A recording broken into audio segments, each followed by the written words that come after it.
Hello friends, आप सभी का स्वागत है आज के जीके क्लास में। आज का जीके साइंस का टेस्ट सीरीज का 1 है। इसमें विज्ञान के महत्वपूर्ण विविध के प्रश्न है। देखते हैं कि आप इनमें से कितने प्रश्नों का सही जवाब देते हैं। तो शुरू करते हैं बिना समय गवाए हुए आज के पहले प्रश्न के साथ। आरबीसी का वायु श्वसन नहीं करते हैं, यानी कि आरबीसी में वायुव्य श्वसन नहीं होता है। किस लिए? ऑप्शन है आपका, न्यूक्लियस नहीं होते हैं, सूत्र कणिका नहीं होते हैं, अंतःद्रविका जालिका नहीं होते और नलिकाएं नहीं होते हैं। तो इसका आंसर हो जाएगा दोस्तों कि इसमें सूत्र कणिकाएं नहीं होती हैं। सूत्र कणिकाएं न होने के कारण ही वायु का श्वसन नहीं होता है आरबीसी के द्वारा। बात करते हैं अगले प्रश्न की। डीएनए में होती है पेंटोज शर्करा, हेक्सोज शर्करा, एरिथ्रोज शर्करा, सिडोहेप्टुलोज शर्करा। तो इसका आंसर हो जाएगा दोस्तों पेंटोज शर्करा। डीएनए में मौजूद होता है पेंटोज शर्करा। बात करते अगले प्रश्न की।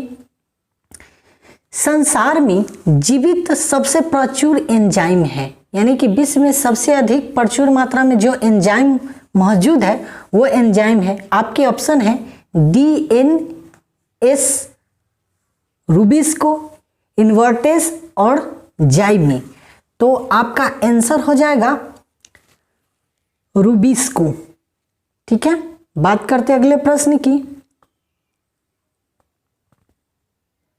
वर्गीकरण का प्राकृतिक सिस्टम किस वनस्पति वैज्ञानिक ने प्रस्तुत किया था? आपके ऑप्शन है भारतीय, स्वीडिश, ब्रिटिश और जर्मन वैज्ञानिकों ने। यानी कि इनमें से कौन से वैज्ञानिक हैं जिन्होंने प्राकृतिक सिस्टम नामक से शुरू किया था वर्गीकरण का? तो इसका आंसर हो जाएगा दोस्तों ऑप्शन नंबर सी, ब्रिटिश। यानी कि ब्रिटिश वैज्ञानिकों ने वर्गीकरण का प्राकृतिक सिस्टम दिया था। आते हैं अगले प्रश्न पे। विद्युत और चुंबकत्व के बीच लिंक की खोज किसने की थी? तो कौन से वैज्ञानिक है जो विद्युत और चुंबक के बीच के लिंक की खोज की थी? आपके ऑप्शन है माइकल फैराडे, डीजल, वोल्टा और मैक्सवेल। तो आपके आंसर हो जाएगा ऑप्शन नंबर ए, माइकल फैराडे। इन्होंने ही खोज किया था विद्युत और चुंबक के बीच के संबंध को। आते अगले प्रश्न पे। मूल रोम कहां से निकलते हैं? ऑप्शन है अंतश्चर्म, बाह्य त्वचा, परिरंभ और वल्कुट से। तो जो मूल रोम होते हैं वो बाह्य त्वचा से निकलते हैं। बात करते अगले प्रश्न की। किसमें युग्मोद्भिद को प्रोथैलस कहते हैं? यानी कौन से युग्मोद्भिद है जिसे प्रोथैलस कहते हैं? ऑप्शन है थैलोफाइटा, स्पर्मेटोफाइटा, ब्रायोफाइटा और टेरिडोफाइटा। तो आपके आंसर हो जाएंगे दोस्तों टेरिडोफाइटा। ठीक है। आते हैं अगले प्रश्न पर। बहुभ्रूणता का सर्वोत्तम उदाहरण है। बहुभ्रूणता का सर्वोत्तम उदाहरण है साइकस, सिट्रस, कैप्सिकम और कोको। तो आंसर हो जाएगा दोस्तों ऑप्शन नंबर बी, सिट्रस। आते हैं दूसरे प्रश्न पे। कौन सी तरंगे ध्रुवित की जा सकती हैं? ऑप्शन है प्रकाश तरंगे, एक धागे पर अनुदैर्ध्य तरंगे, एक धागे पर अनुप्रस्थ तरंगे या वायु में ध्वनि तरंगे। तो आपका आंसर हो जाएगा दोस्तों प्रकाश तरंगे। प्रकाश तरंगों का हम ध्रुवन कर सकते हैं। एक क्वेश्चन यहां से निकल के आता है, क्या ध्वनि तरंग को ध्रुवन किया जा सकता है? नहीं। आंसर हो जाएगा नहीं, ध्वनि तरंग को ध्रुवित नहीं किया जा सकता है। ठीक है। आते हैं अगले प्रश्न पे। प्लांक का नियतांक की यूनिट क्या है? Joule second, joule second square, joule पर सेकेंड, जूल सेकेंड स्क्वायर।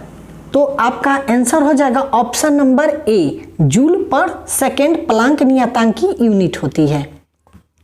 बात करते अगले प्रश्न की। हार्ड प्रतियां किनसे प्राप्त की जा सकती हैं? रिकॉर्डर से, प्रिंटर से, स्पीकर से या स्कैनर से?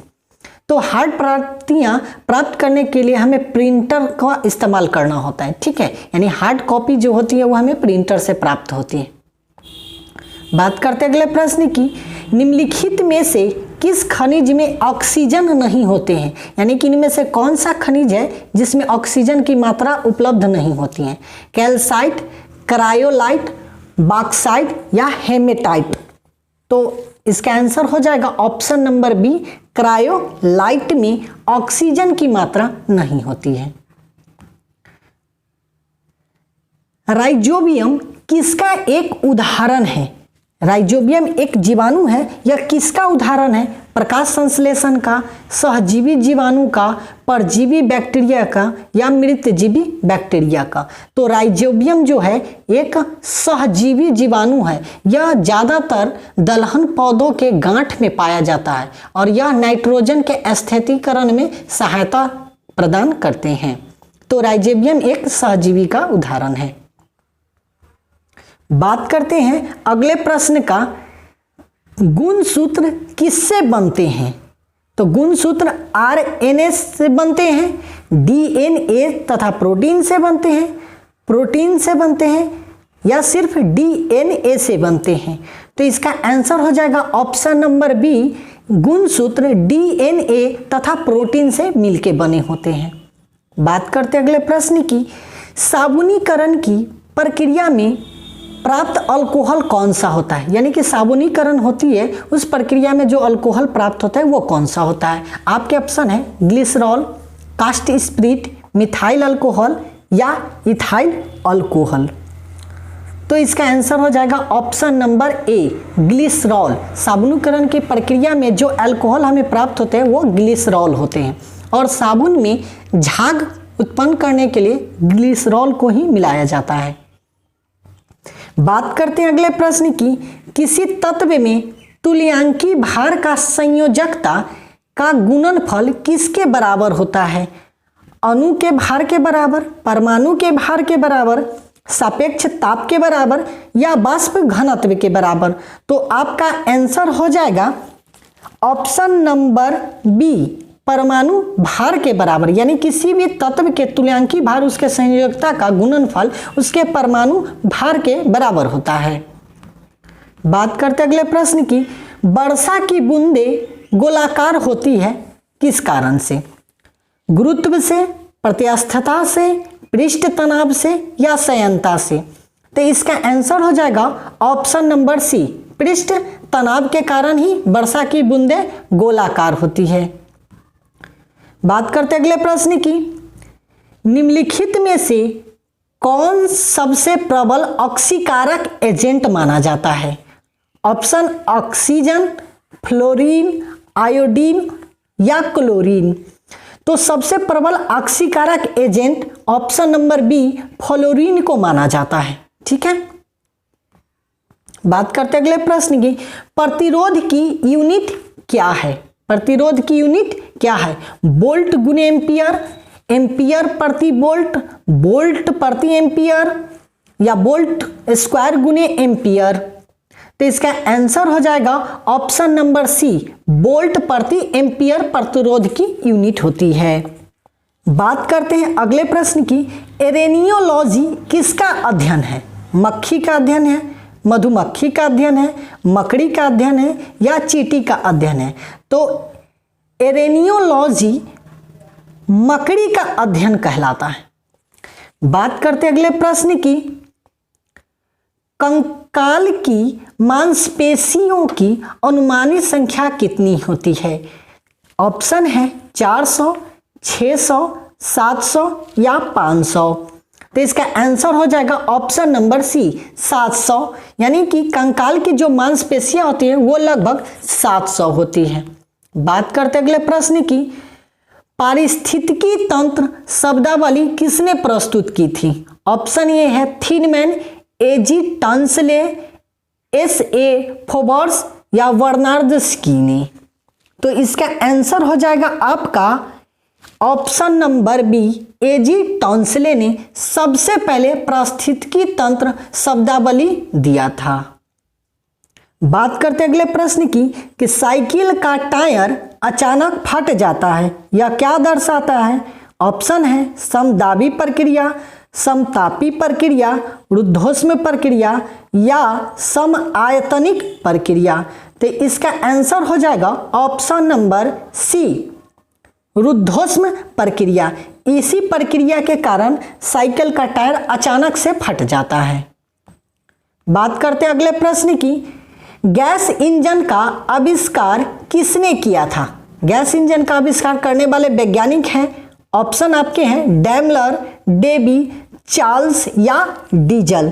तो आपका आंसर हो जाएगा ऑप्शन नंबर ए, डैमलर ने। इन्होंने सर्वप्रथम गैस इंजन बनाया था। बात करते हैं अगले प्रश्न की, वेंटूरीमीटर का प्रयोग किसके मापने के लिए किया जाता है? ऑप्शन है तरल घनत्व, पृष्ठीय तनाव, तरल दाब, तरल के प्रवाह की दर को।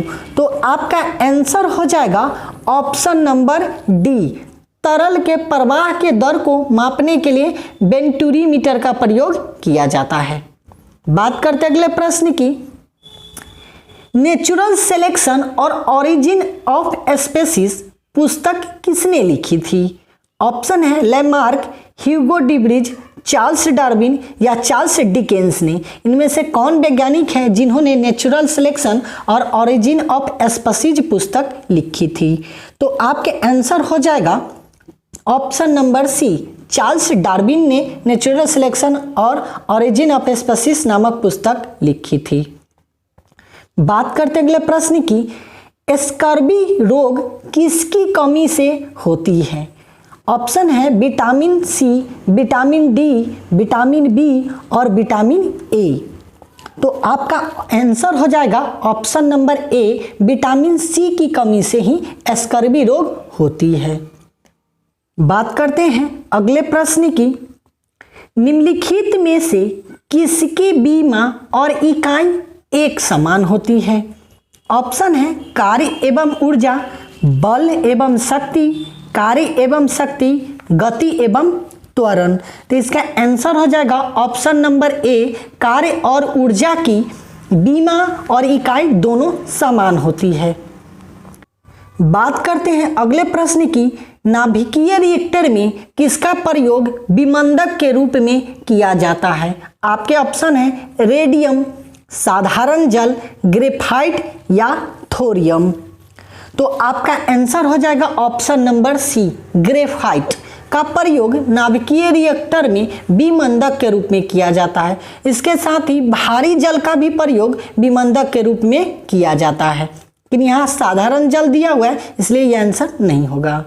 बात करते अगले प्रश्न की, आधुनिक आवर्त सारणी में अंतिम उपधातु है एंटीमोनी, टेलुरियम, आर्सेनिक या डी पोलोनियम।